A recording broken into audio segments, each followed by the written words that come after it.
జై శ్రీకృష్ణ. శ్రీ గురుభ్యో నమ. ఓం నమో భగవతే వాసుదేవాయ. ఆతతాయిల్ని చంపడం వల్ల మనకు పాపమే వస్తుంది.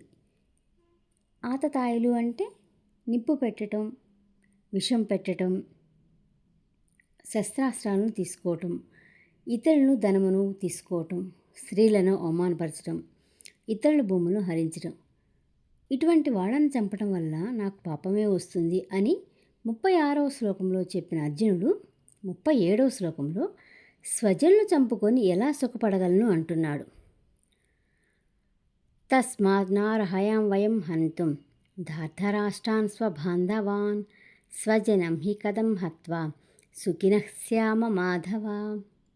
కృష్ణ, బంధువులైన ధృతరాష్ట్రుని బిడ్డల్ని చంపటం మా వల్ల కాదు. మాధవ, తన వాళ్ళను చంపుకొని ఎవరైనా ఎలా సుఖపడగలరు? ధర్మశ్రోతో అర్జునుడు రణరంగంలో ప్రవేశించాడు. యుద్ధభూమిలో స్వజనులను చూచిన తర్వాత అతని మనస్సును మమకారం చుట్టుకుంది. మరీ గట్టిగా పట్టుకుంది. మమకారాన్ని తట్టుకోలేక ధర్మం మరుగున పడిపోయింది. ధర్మానికి మమకారానికి మధ్య ఘర్షణ ప్రారంభమైంది.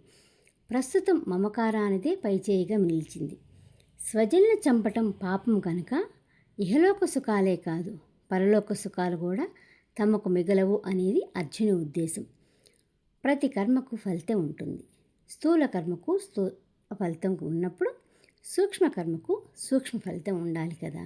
స్వజనులను వధించడం స్థూల కర్మ, దానికి ఫలితం రాజ్యం కావచ్చు. రాజ్యం సరే వస్తుంది, దాన్ని ఎవరితో కలిసి అనుభవించాలి? ఆతతాయలనే కాక అమాయకుల్ని, సుజల్ని, స్వజల్ని కూడా చంపుకున్నామే అనే బాధను మర్చిపోగలమా? ఇలా దుఃఖించడం దృష్టఫలమైతే వారిని చంపాలి అనే భావన ఏదైతే యుద్ధానికి ముందే మనస్సులో ఉందో అది సూక్ష్మకర్మ. స్థూల కర్మకు స్థూల ఫలితం ఉన్నట్లే సూక్ష్మకర్మకు సూక్ష్మ ఫలితం ఉంటుంది.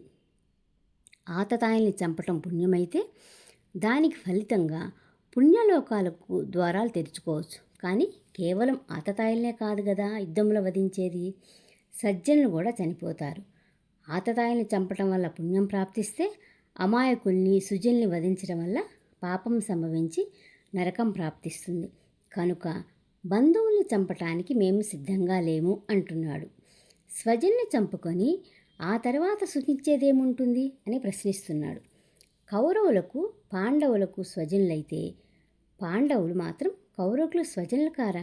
మరి వాళ్ళు యుద్ధాన్ని ఎందుకు విరమించుకోవటం లేదు? ఈ ఆలోచన వారికి ఎందుకు రావట్లేదు? ఇక్కడ అర్జునుడు డిప్రెషన్లో లేడు, ఒక గొప్ప ధర్మ సంకటంలో ఉన్నాడు. తప్పు అని తెలిసిన సొంత మనుషుల్ని ఎలా శిక్షించాలి అని.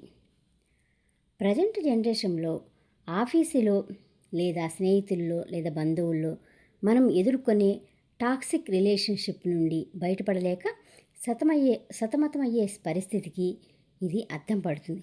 ఒకప్పుడు ఉమ్మడి కుటుంబం ప్రాణం అనుకునేవాళ్ళం, కానీ నేడు చిన్న ఫ్లాట్ కోసమో ప్రైవసీ కోసమో కుటుంబాలతో ఊడిపోతున్నారు. అర్జునుడు తన బంధువుల రక్తంతో తడిసిన రాజ్యాన్ని వద్దుంటున్నాడు.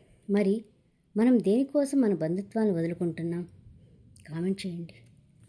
గీతను అర్థం చేసుకుంటూ మన జీవితాన్ని ఉన్నతంగా మలుచుకోవటానికి, నా ఈ గీతా ప్రయాణంలో తోడుగా ఉండటానికి సబ్స్క్రైబ్ చేసుకోండి. స్వస్తి.